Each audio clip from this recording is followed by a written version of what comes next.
Hey everyone, welcome back to another video, and this video I'm going to talk about how to fix iPhone 17 Pro Max black screen of death, or it won't turn on or not responding, and how we can fix it.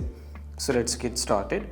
So first of all, the first and famous step, the thing what you need to do is you have to try with a forced restart on your iPhone.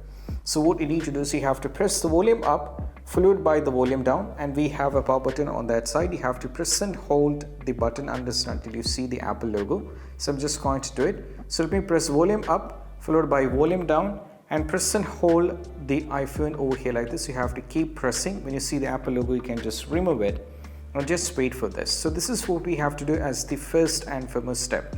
Sometimes, like I used to say, sometimes a simple forced restart can save a lot of bucks from your pocket.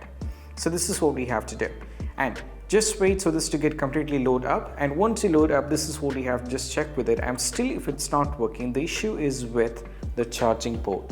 So what you need to do is you have to clean the charging port with some kind of tool you might be getting from the market, or try using any kind of soft things. Just use it. It might be filled with a lot of debris and all those things, so your phone is not getting charged. So that is a reason. So just clean this spot over here in the charging port, and afterwards try connecting back and charge your phone, and most probably after this the issue regarding this will be fixed, right? And this is what we have to do, and I hope this quick video is helpful. That's it. Bye.